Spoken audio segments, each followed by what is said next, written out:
Welcome everybody, स्वागत है आपका इस चैनल में। और इस वीडियो में मैं आप सभी से जो है वो जोसा 2021 के बारे में जो है वो मीन्स एक जो है वो एल्गोरिथम बताने वाला हूँ। ओके, मीन्स जो प्रोसीजर है A to Z जो है यहाँ पे मैं कवर करने वाला हूँ। और जोसा में जो अगर आप पार्टिसिपेट करना चाहते हो तो इस चैनल पे आप फॉलो कर सकते हो, क्योंकि मैंने जो है वो 2 बार जो है वो जोसा के काउंसलिंग में पार्टिसिपेट किया हुआ है। और करंटली अभी जो है वो मैं IIEST शिवपुर में जो है वो सिविल इंजीनियरिंग कर रहा हूँ। तो मैंने जो है वो मेरा एक्सपीरियंस पहला वाला बहुत ही ख़राब रहा था। मेरी कुछ गलतियों की वजह से जो है वो मेरा 1 साल बर्बाद हो गया। और फिर जो है वो मुझे एक और मौका मिला और उसमें जो है वो मैंने कोई गलती नहीं की और मैंने जो है वो सक्सेसफुली जो है वो एडमिशन करा लिया। तो मेरे पास जो है वो अच्छा खासा अनुभव है, जिससे जो है वो मैं आप सभी के साथ शेयर करना चाहूँगा। और जोसा की जो टर्म्स एंड कंडीशंस हैं, रूल्स रेगुलेशंस हैं, ये पूरी डिटेल में जो है वो आपको इस चैनल पे मिलेगी। और A to Z choice filling से लेकर जो है वो आपको पैसे पेमेंट करने से लेकर डॉक्यूमेंट बनवाने से लेकर जो है वो आपको सीट एक्सेप्टेंस तक। ओके, तो फाइनल जो है वो मीन्स आपको लगभग 1 महीने या फिर 1 महीने से ज़्यादा का समय लगेगा इसमें। तो थोड़ा पेशेंस रखना है और ये आपके कैरियर का सवाल है, तो इसलिए जो है वो इसमें कोई भी जो है वो आपको कोताही नहीं बरतनी है। मीन्स आपको जो है बहुत ही सीरियसली काम करना है।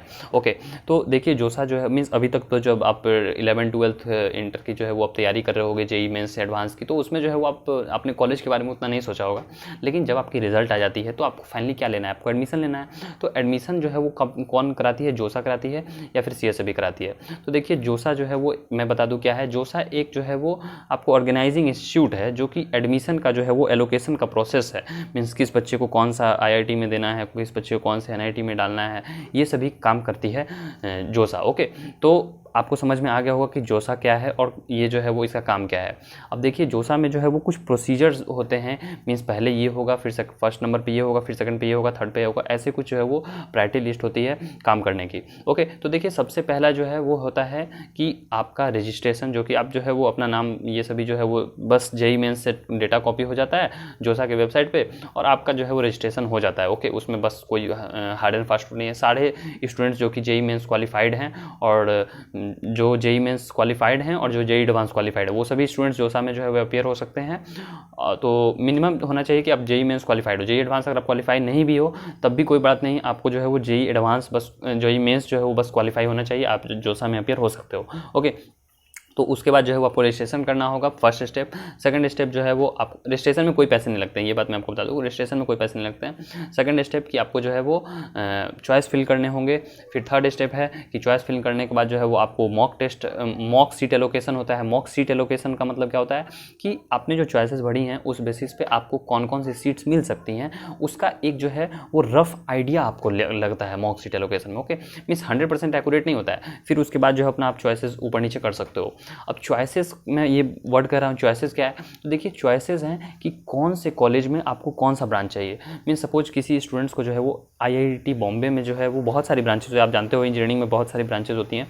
तो IIT बॉम्बे में आपको सिविल चाहिए, मीन्स कंप्यूटर साइंस चाहिए, इलेक्ट्रॉनिक्स चाहिए, मैकेनिकल चाहिए या फिर IT चाहिए, ये कौन सा ब्रांच चाहिए। तो ये सभी देखिए, ये जो मैंने बताया ना, तो 4 चॉइसेस हो गई। ओके, एक कॉलेज में जितनी ब्रांचेस हैं उतनी चॉइसेस हो जाती हैं। तो अगर मैं सिर्फ NIT प्लस के लिए बात करूँ, मीन्स NIT GFT IIIT, तो इसके लिए आपके पास जो है वो 420 प्लस ऑप्शंस रहती है। ओके, चूँकि मैं IIT मैंने क्वालिफाई नहीं किया था, मैं सीधा जो है वो कुछ भी आपसे छुपाना नहीं चाहता, तो मेरा जो IIT क्वालिफाई नहीं हुआ था, मेरा JEE एडवांस क्वालिफाई नहीं हुआ था, तो मुझे नहीं पता कि JEE एडवांस में जो है वो कैसे जो है वो आपको सीट अलॉटमेंट ये होती है। लेकिन प्रोसीजर मोर और लेस पूरा सेम होता है, क्योंकि JEE एडवांस का भी जो है वो जोसा के थ्रू ही होती है। ओके, तो मीन्स 400 प्लस ऑप्शन तो सिर्फ NIT के लिए है। और उसके बाद जो है वो अगर आप अप्रॉक्सीमेटली ले लोगे तो मीन्स 600 ऑप्शंस आपको बन जाएगी, अगर आप IIT सभी को भी इंक्लूड कर लेते हो। ओके, 600 नहीं तो 500 प्लस आपको जो है वो ऑप्शन हो जाएगी, क्योंकि 23 इंस्टीट्यूट्स है और मिनिमम सब में 5 जो है वो आपको ब्रांचेज मिलेंगी।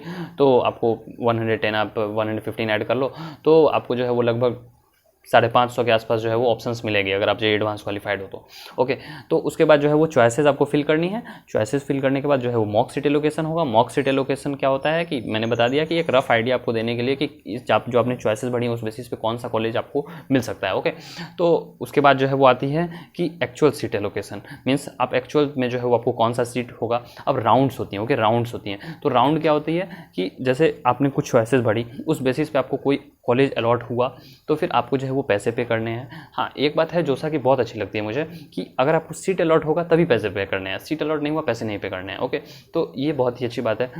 कुछ जगह जो है वैसा होता है कि पहले आपको सीट पे मिले या नहीं मिले, पैसे तो आप पे कर दो, ओके, और नहीं मिले तो पैसे आपके गए, ऐसे भी होते हैं कुछ जगह। तो यहाँ पे जोसा में है कि आपको सीट मिली है तभी पैसे दो, सीट नहीं मिली कोई बात नहीं, आप जो है रिलैक्स करो। ओके, तो ये बात यहाँ पे मैंने बता दी आपको। उसके बाद जो है वो आपको डॉक्यूमेंट्स अपलोड करने होगा, मीन्स पैसे ऑनलाइन ही पे होते हैं, कुछ भी ऑफलाइन नहीं होता है। पहले जब तक जो है वो पिछले 2019 तक जो है वो आप जा सकते थे ऑफलाइन सेंटर पे। 2020 में जो है वो जब मैं काउंसलिंग किया था तो फुल्ली जो है वो आपको पेमेंट ये सभी ऑनलाइन ही हो रहा था।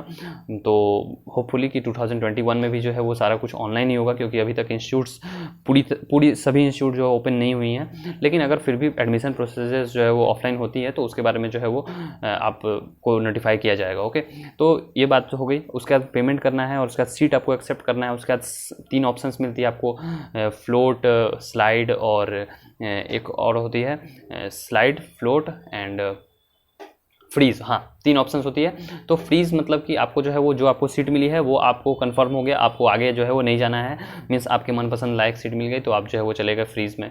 उसके बाद जो है अगर आपको मीन्स आगे बढ़ना है, ओके, मीन्स जो भी आपको मिला है पैसे दे दो, आप डॉक्यूमेंट्स वेरीफाई कर लो, ऊपर का मुझे सीट मिले, उसके लिए जो है वो आपको फ्लोट करना है।